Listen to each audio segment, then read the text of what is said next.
News 24 এর camera দেখে প্রতিদিনের কর্মযোগ্য ফেলে এভাবেই দৌড়ে পালিয়ে যাওয়ার চেষ্টা। রাজধানীর উপকণ্ঠ কেরানীগঞ্জের কোন্ডা ইউনিয়নে দিনরাত চলে বালুখেকুদের বালুচুরের উৎসব। বাদ পড়ে না সরকারি কিংবা 3 ফসলি জমি। বছরের পর বছর ঢাকার কেরানীগঞ্জে চলছে মাটি ও বালু খেকোদের অবাধ কর্মকাণ্ড। ক্ষমতার হাত বদলে একই গতিতে দাপিয়ে বেড়াচ্ছে বালু খেকো চক্র। সেই সাথে ভূমি জালিয়াতি করে কেউ কেউ শত কোটি টাকার মালিক। কেরানীগঞ্জ থেকে ফিরে আসাদুজ্জামান কাননের ক্যামেরায় বিস্তারিত জানাচ্ছেন আরিফুল ইসলাম। নিউজ 24 এর ক্যামেরা দেখে প্রতিদিনের কর্মযোগ্য ফেলে এভাবেই দৌড়ে পালিয়ে যাওয়ার চেষ্টা। রাজধানীর উপকণ্ঠ কেরানীগঞ্জের কোন্ডা ইউনিয়নে দিনরাত চলে বালুখেকুদের বালুচুরের উৎসব। বাদ পড়ে না সরকারি কিংবা 3 ফসলি জমি। আপনারা কে নির্দেশনা দিয়েছেন? আমার চাচা আছে একজন। নাম কি? টিটু গাজী সাহেব। গাইলে আইছি যে সাইডে যা গাড়ি সাইডে আইছি এই পন্থা আমরা অ্যাক্টিভ করে মানে একটা করে মাইরাইছি এই পন্থা আমরা চালাম। আমার মহাজনে পাঠাইছে আমি আইছি। গ্রামবাসী বলছেন প্রতিদিন 200 থেকে 250 ট্রাক বালু চুরি হচ্ছে। ফলে ব্রাহ্মণগাঁও, নোয়ারদা ও কান্দাপাড়া, বীরভাগৈর, কাজিরগাঁও, মঠবাড়ি এলাকার বেশিরভাগ কৃষিজমি চাষাবাদে অনুপযোগী হয়ে পড়েছে। ক্ষমতার হাত বদল হলেও বালু চুরি চলছে আগের নিয়মে। জমিগুলা বরার ছিল, এগুলার কাইটা মাটি কাইটা নিয়ে তার হাউজিং বসছে। এখন আপাতত আবার শুরু করছে আবদাল শিকদার, শামীম, আবু সাইদ, রানা শিকদার, জাবেদ এবং আরো অনেকেই। প্রতিবেদনের চিত্র ধারণের সময় ছুটে আসেন স্থানীয় রাজনীতিবিদ, কোন্ডা ইউনিয়ন বিএনপি সাধারণ সম্পাদক আফজাল শিকদারের নাতি। স্থানীয়দের অভিযোগের তীর আফজাল শিকদারের দিকে।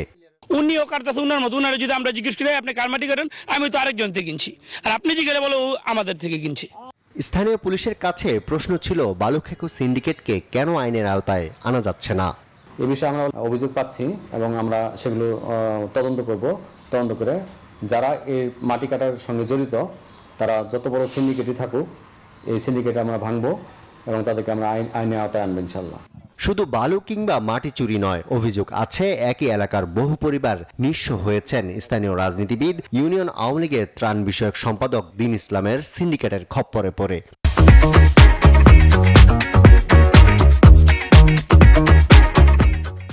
দিন ইসলামে আমার একটা জমি জাল দলিল করে বিক্রি করছে, আর একটা জমি আবু তাহের হ্যাবি আরেকটা জমি বিক্রি করছে। হ্যাগর লগে আরো লোক আছে, জসিম, হাবিবুর, হেরা জড়িত, আবক্ষর মেম্বার, হেরা এই জায়গায় নিয়ে আমার বিক্রি করছে। আমি এই পর্যন্ত অনেক জায়গায় ঘুরছি, অনেক নেতা কোপ আছে এই 15 বছরে। জায়গা না থাকলে আমি কই পাম, কই যাম আমি? আমার এই পোলা পেতলে আমি কই যাম? পোলা পেতলে মনে করেন নিজে জোগালি করে খায়। এই বালু ভরাটটা আমি আর রহমান হাজি করছি, করার পরে এই ভরাটের মধ্যেই ওই দালদলি বানাইছে। এই এলাকার এই কোন্ডা ইউনিয়নের মানুষ সবাই জানে ওই বিরাট ভূমিদস্যু। ওই জাল দলিল কইরা এই জমি জমাগুলি সব বেচা এই লোকগুলো অসহায় বানাই দিচ্ছে। কেরানীগঞ্জের ভূমি কমিশনারের কাছে প্রশ্ন ছিল ভূমি জালিয়াতি ও বালুখেকুদের বিরুদ্ধে কি ব্যবস্থা নেওয়া হবে। এখন যেহেতু আবার রিপিটেশন আমরা অভিযোগটা পেয়েছি, আমি নিজের সরজমিনে গিয়ে যারাই মাটি কাটুক না কেন, এর সাথে জড়িত হোক না কেন, আমরা তাদের বিরুদ্ধে ব্যবস্থা নেব। যাকে আমরা পাবো সরজমিনে তাকে আমরা আসলে আইনের আওতায় নিয়ে আসবো। উপজেলা ভিত্তিক কোর্ট আলাদা করে দিয়েছে এবং এই কোর্টে কিন্তু আপনারা মামলাগুলো দাখিল করলে সে কিন্তু তার যদি দখল নাও থাকে, আমরা এখানে যে এক্সিকিউটিভ ম্যাজিস্ট্রেট আছে, নিয়োগকৃত এক্সিকিউটিভ ম্যাজিস্ট্রেট, সে কিন্তু দখল বুঝে দিয়ে আসবে।